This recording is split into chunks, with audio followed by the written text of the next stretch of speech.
欢迎来到新兴消息频道，请订阅频道，所以大家不要错过当天最热门的新闻。我们今天的时事通讯包括以下内容：第20条，赵丽颖被骂营销，郝秀萍都迎来了春天，赵丽颖也一定能。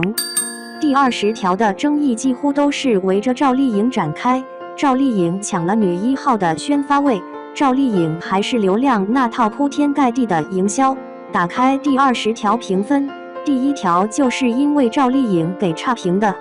赵丽颖影响第20条的评分，这或许是第20条评分只有7.7分的原因。第20条口碑的评分低，赵丽颖是要负很大的责任的。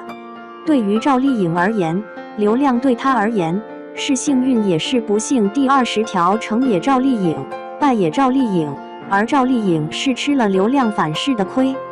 这些人骂赵丽颖营销，骂她粉丝拉踩，骂她抢 C 位，但是却独独没有人提到她在电影里的表现，没有人聊赵丽颖在电影中的演技。搁置流量，扎在剧里的演员赵丽颖，流量明星赵丽颖，85大花赵丽颖，被热议被拉踩是流量圈的正常操作。可是这一次她明明只是想当演员赵丽颖啊。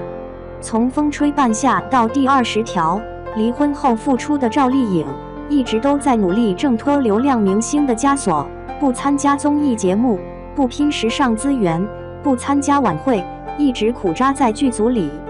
如果说风吹半夏只是让赵丽颖丢下偶像包袱的转型之作的话，第20条的赵丽颖就是颠覆之作，不单是对角色的深入理解和塑造，也有她对表演艺术的热爱和追求。这部电影里没有什么刷脸流量大明星，只有演员赵丽颖塑造的角色郝秀萍，一个命运坎坷、悲惨至极的小人物。赵丽颖用郝秀萍站稳实力演员地位，赵丽颖将自己融入到角色中，用无声的表演让观众感受到郝秀萍情绪，让观众置身电影场景，和郝秀萍一起同呼吸共命运。她的表演触动了每一个观众的心灵。第20条里可谓是实力演员汇聚，电影里的大多数演员都是观众很熟悉很喜欢的实力派演员，但是唯独给观众留下最大震撼的是赵丽颖饰演的郝秀萍这个角色。看完整部电影，小鱼印象最深的就是赵丽颖和张译这2位演员。按照宣发来看，他们2个人都是剧里的配角，出场次数不多，镜头很少，却给观众留下了很深的印象。还很巧的是，这2个角色的语言也并不多，他们用实力诠释了，语言只是表演的很小一部分。表演这门艺术总是会给人带来无尽的惊喜和感动。赵丽颖的角色没有语言，因为是一个聋哑人，听不见也说不出来，可是她却用肢体语言把郝秀萍这个角色的绝望和悲惨淋漓尽致地展现在了观众面前。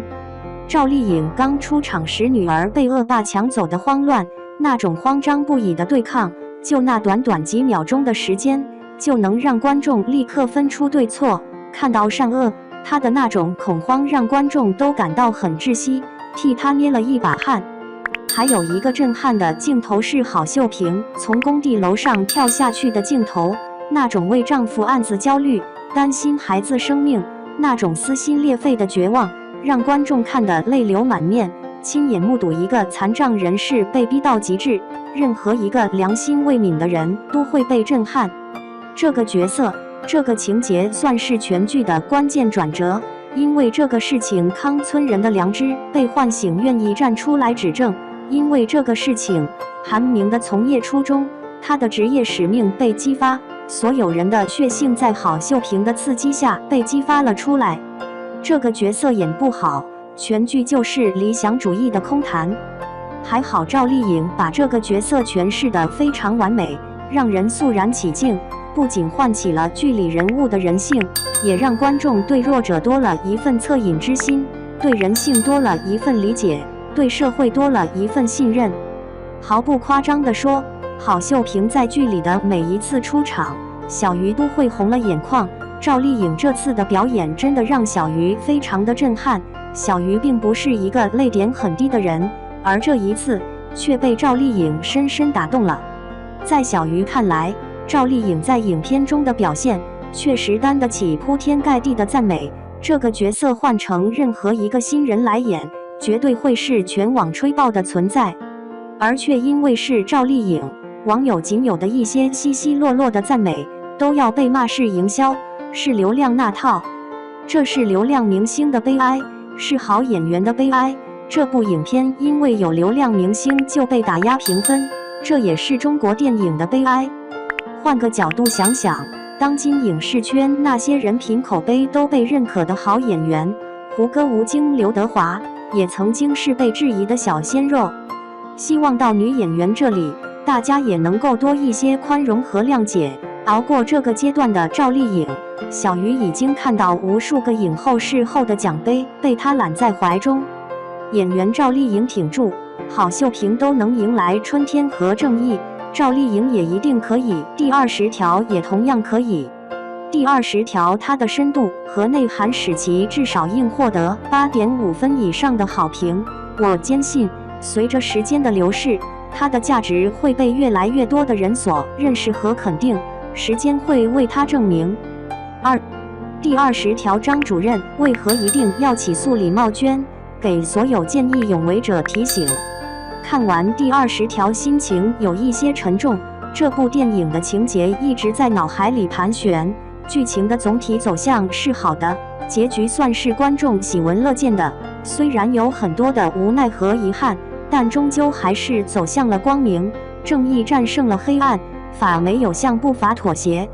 但是剧里有一个点很奇怪，是关于主角线的。主角的儿子明明是见义勇为，帮助被霸凌的同学，最后的走向却是见义勇为者的母亲被霸凌者父亲起诉，去局子里待了7天。很多人不解，为何张主任一定要起诉李茂娟？这个点好像和剧里的核心思想不太一样。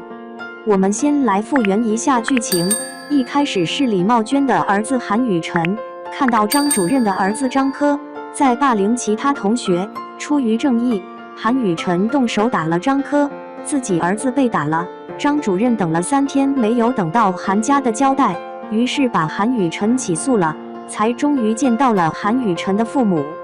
张主任起诉韩雨晨的初衷是想和韩雨晨的父母好好沟通，希望韩雨晨为自己的打人行为道歉，而韩雨晨觉得自己是见义勇为，所以拒不道歉。这个事情就一直拖了下去。后来张科找了几个小混混，把韩雨晨也打了一顿。张主任一直没有撤销对张科的起诉，而韩雨晨又被打了。作为孩子妈妈，李茂娟通过关系找到了和老同学聚会的张主任。在张主任的立场上，认为自己的儿子被打，自己只想让对方道歉，这样一个简单的事情都做不到，而对方在没有任何证据的情况下污蔑自己儿子。李茂娟因为自己儿子被打，对方家长还不认证，非常气愤，于是拿张主任离异的事情对张主任进行人身攻击。双方之间的矛盾激化，李茂娟对张主任动手，把张主任打骨折了，于是他被张主任起诉了。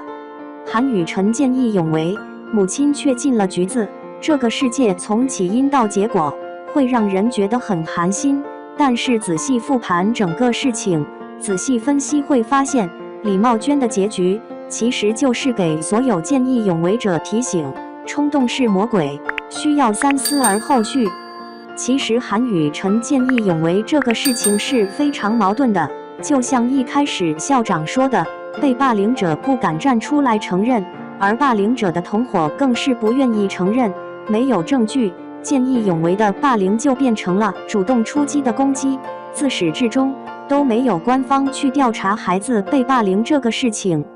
还好剧里的张主任是一个明辨是非、刚正不阿的人，没有故意包庇和纵容儿子，主动告知学校，让学校去调查。有没有觉得这件事情很可笑？没想到提出去调查霸凌的人是霸凌者的父亲、剧里的老师、见义勇为的家长以及李茂娟哥哥那些人，没一个做这个事情。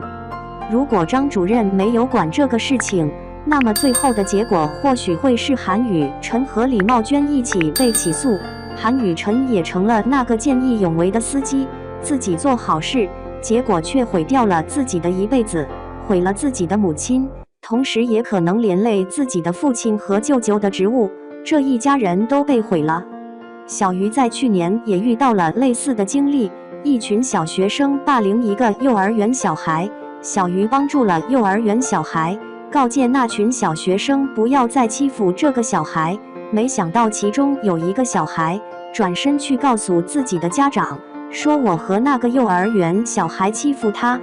这位家长又一次跑来欺负这位小女孩，小鱼警告这位家长，如果继续欺负这位小孩，小鱼将做出张主任那样的处理。本以为他怕了，没想到又跑去叫了一群混混过来，跑过来大吵大闹，甚至还动了手。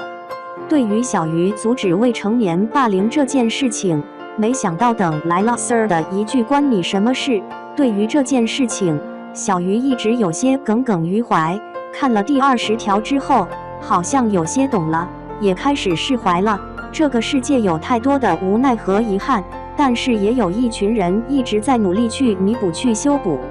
见义勇为者一定都是有满腔热血的，但是现在的社会，我们光有满腔热血还不够，我们还需要更多的三思而后行，需要沉着冷静的去思考，需要学习更多的第20条，能够更勇敢、更坚定，也更合理合法的出手。